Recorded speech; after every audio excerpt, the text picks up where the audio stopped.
今日同大家分享一件都城坑石，題材係世尊降生。世尊即是釋迦牟尼，釋迦牟尼咯。降生即係佢啱啱出世嗰陣時，先睇咗成件嘢先。呢個係個 BB 嘅腳啊咁咯。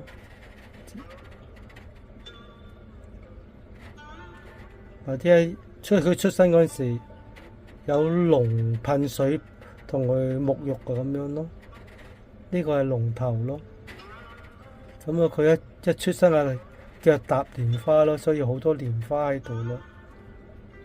嗱，攞翻出嚟，點解個主題係灰灰地啊？因為呢嚿石本身灰灰地，呢度又係有啲灰灰地。咁啊，做咗世尊咯。其他紅色啊，做咗蓮花啊嗰啲咯，又係攞個巧色咯，